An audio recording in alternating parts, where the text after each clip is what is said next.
Non esiste un modo di tenere la matita giusto o sbagliato. Esiste un modo di tenere la matita in maniera conveniente, affinché la nostra mano possa sfruttare tutte le possibilità che ha in termini proprio muscolo-scheletriche. Per cui se io scrivo generalmente una posizione più interessante che posso avere è o questa, appoggiando la matita sull'anulare, oppure questa, appoggiando la matita sul medio. Queste sono le possibilità che mi danno una maggiore efficacia in termini proprio di realizzazione, di sfruttare al meglio tutte le possibilità che hanno le falangi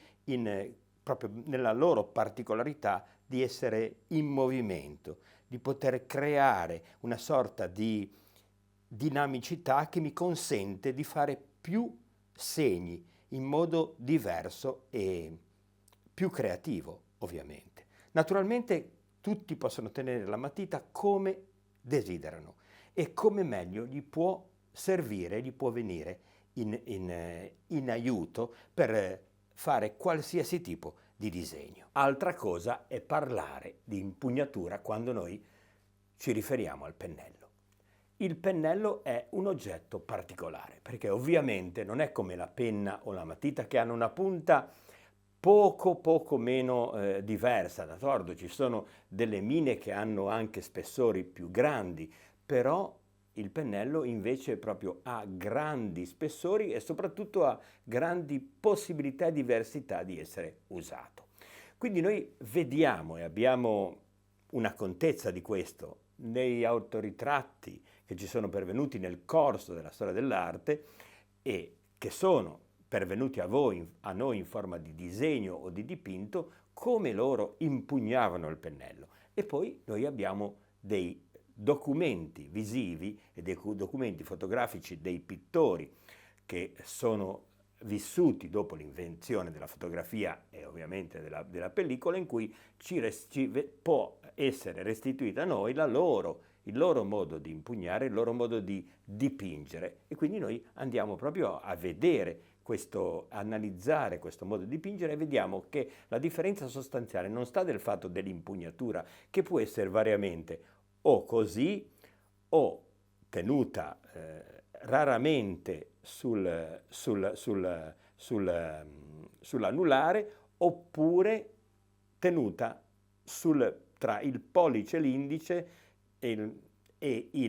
il medio, senza, diciamo, prevalere fra il medio e l'indice una preponderanza. E noi andiamo a vederli in questa carrellata fotografica che ci fa rendere bene conto come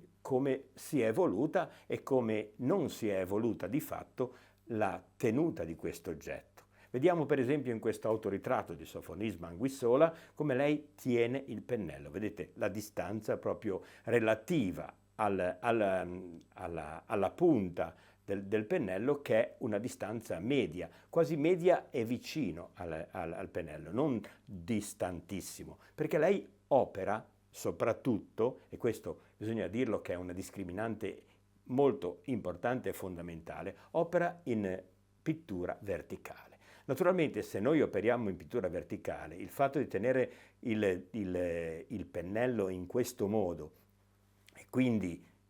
sempre in qualsiasi dipinto noi eseguiamo, proprio l'impugnatura dovrà essere questa qui, se non praticamente in pochissime altre variazioni, dovuto proprio alla forza e alla potenza dell'impasto che noi andiamo a mettere, ma varierà chiaramente la lunghezza del fusto del pennello, in modo tale che noi o vedremo che viene tenuto un poco più lontano oppure più vicino. E più vicino vedremo che lo terranno i pittori e i disegnatori oppure gli illustratori, che vorranno fare proprio un esercizio più focalizzato proprio alla pittura che va nel dettaglio. Se noi infatti andiamo a vedere per esempio Goya, in questo momento di questo autoritratto, vediamo come la sua tenuta del pennello sia esattamente quella e la referenza che lui ha nel pennello è quella mediana. Poi abbiamo Picasso. Picasso, vedete, non ha una prevalenza in questo filmato di indice o medio, li fa stare sostanzialmente a metà, però l'impugnatura è sempre quella ed è equidistante dalla punta del pennello. Qua invece, in questo fotogramma, vediamo che lui opera naturalmente con un portamine di una mina abbastanza grande e anche qui vedete che la preponderanza non è, diciamo, forte, ma sta in maniera equidistante fra l'indice e il medio, in questo modo. Per cui aveva una particolarità lui di questo segno sicuro e quindi quasi di abbandonarsi al segno stesso, e la mano gli seguiva veramente delle tracce molto molto sicure che lui chiudeva in maniera impeccabile, in maniera sicurissima, con una tenuta forte proprio fra indice e medio. Poi andiamo a vedere particolarmente questo fotogramma di questo video interessante, dove vediamo Monet all'opera. Vedete che Monet, essendo all'aria aperta con un grande dipinto davanti, tiene questo pennello in maniera proprio così, come abbiamo visto tenere la matita, e vediamo che tiene il manico del pennello un pochino più lontano dalla punta del pennello, quindi le mani sono più lontane dalla punta del pennello, così ha possibilità lui, chiaramente in questo modo, di vedere il dipinto che sta eseguendo in maniera più distaccata.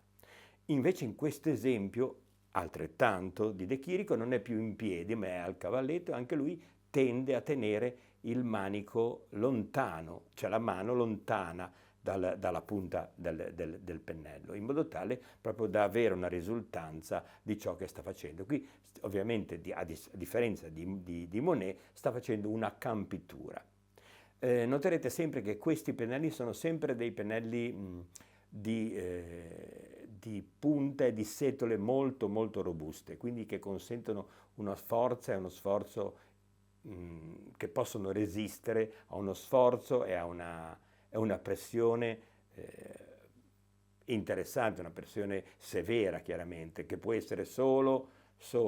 utilizzata così in maniera forte con il colore a olio su una superficie ovviamente come la tela. Poi abbiamo Miro, ecco, vedete Miro che, nonostante ovviamente sia lavorando in posizione orizzontale, con la tela in posizione orizzontale, fa forza sull'indice, che invece di essere praticamente in cima e quasi discostato, proprio lo usa come forza nel spingere il pennello sulla superficie. Poi abbiamo questi due esempi di Hockney. Di David Hockney è un fotogramma del 1960 e un altro fotogramma di recente in cui lui andava a dipingere in plein air. Vedete come sia nel 60 che adesso, quindi a distanza di quasi 40 anni, questa immagine l'una dall'altra, ma anche forse di più, il pennello di Hockney sta sempre un poco più distante dalla punta e non è cambiato affatto, assolutamente. Anzi, se devo dire, nella parte relativa alla parte più recente della sua pittura, vedete come lo tiene un poco più come Picasso, cioè invece di essere l'indice sovrapposto al medio, tendono l'indice e il medio a essere praticamente quasi alla stessa distanza, e quindi il pennello inserirsi fra queste due dita. Poi abbiamo, interessante, Marc Davis. Ecco, due esempi invece in cui il pennello è sottile, in cui noi abbiamo da costruire delle parti definite, molto più dettagliate, in cui noi vediamo Marc Davis, che è uno degli illustratori, dei scenografi, dei disegnatori della Disney, della prima Disney, dei tempi dei primi film di animazione, come in questo dipinto relativo alla coppia di un albero dal vero lui tenga questo pennello in questo modo come potrebbe tenere una penna. E allo stesso modo fa Jack Vetriano in questa immagine, che addirittura appoggia il bordo del polso alla tela, in modo tale da poter riuscire a fare i tratti ancora più sicuri. A volte lui, se non può appoggiare la mano sulla tela, prende la sua mano e cerca di tenerla ferma appoggiando il gomito sulla tela, in modo tale che la mano resti. Invece altri, per esempio come De Chirico, se voi avete occasione di vedere il video che si trova su YouTube di lui che dipinge questo sole che è collegato su un cavalletto alla luna che sta fuori dalla stanza, vedrete che lui usa ovviamente il reggipolso per fare le linee diritte, per essere più sicuro con la mano. Però una cosa è certa, che la lunghezza del pennello è fondamentale, perché ci permette di adoperarlo in questo modo o in quest'altro modo, che sono 3 modi completamente diversi e che noi possiamo utilizzare a seconda della pittura che noi andiamo a fare. Quindi più dettagliata sarà e più noi avremo bisogno di tenerlo nelle punte, più vicino alla punta il pennello, meno dettagliate, quindi più libera, ma libera non è un termine che proprio rappresenta molto ciò che ho dentro di me, quello che è il mio pensiero, una pittura più abbozzata, che però voglio dire che è più vibrante, se vogliamo, noi possiamo tenerlo con questa distanza. Addirittura vi sono pittori, come ad esempio penso a Velázquez, ma anche ad altri, che usavano dei pennelli lunghissimi perché avevano bisogno di intervenire a piccoli tocchi sui dipinti, avendo la possibilità di vederli da lontano mentre loro li eseguivano. Una cosa interessante e particolare del pittore è quella che ha sempre la visione del suo dipinto a questa distanza, quindi a 20-30 centimetri. E questo invece, soprattutto se si è seduti a dipingere, è una cosa che in alcuni momenti rallenta un po' il lavoro, perché naturalmente noi siamo costretti ad alzarci, ad allontanarci e a guardare il dipinto in modo a vedere nella sua totalità se possa quadrare. Invece se per esempio noi siamo in piedi a dipingere, noi non facciamo altro che fare qualche piccolo passo indietro e abbiamo subito la totalità del dipinto davanti a noi. Questo era per dirvi che io, come avete visto nello short che ho pubblicato e di cui vi metto magari il link qui sulla destra, ecco, ho detto, e forse non sono stato compreso fino in fondo, che questo non è il modo più giusto per dipingere o per disegnare. Non è che le persone che tengono la matita in maniera diversa non possano disegnare e anche non possano disegnare benissimo. Però io ci tengo a dire che in questo modo, tenuta in questo modo o in questo modo, la matita ha la possibilità di sfruttare tutte quelle che sono le possibilità che ci dà questo mezzo, perché questo è un mezzo meccanico. È un mezzo meccanico di cui noi ci possiamo servire e praticamente abbiamo visto che dal 1000, anche prima del 1000 ad adesso, questa è la prevalenza. Quindi si è potuto sperimentare come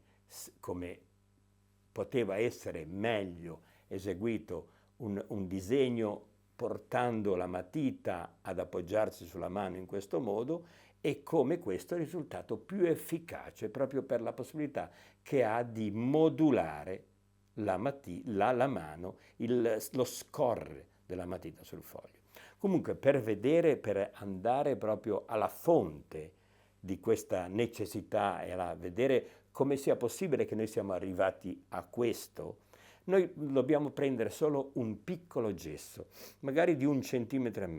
e vedere con che mani e in che modo noi lo prendiamo per dipingere. Vedete che le dita di cui ci serviamo principalmente sono il pollice, l'indice e l'anulare.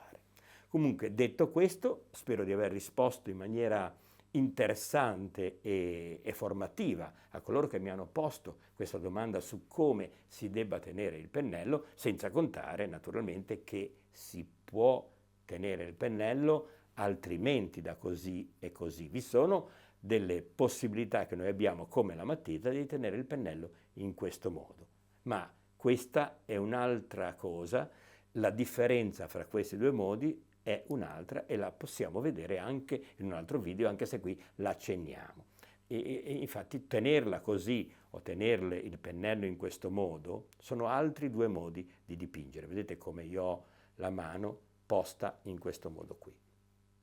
E io posso dipingere in questo modo. Chiaramente per una pittura sommaria e anche una pittura di abbozzo, però generalmente tutti i pittori prevalentemente usano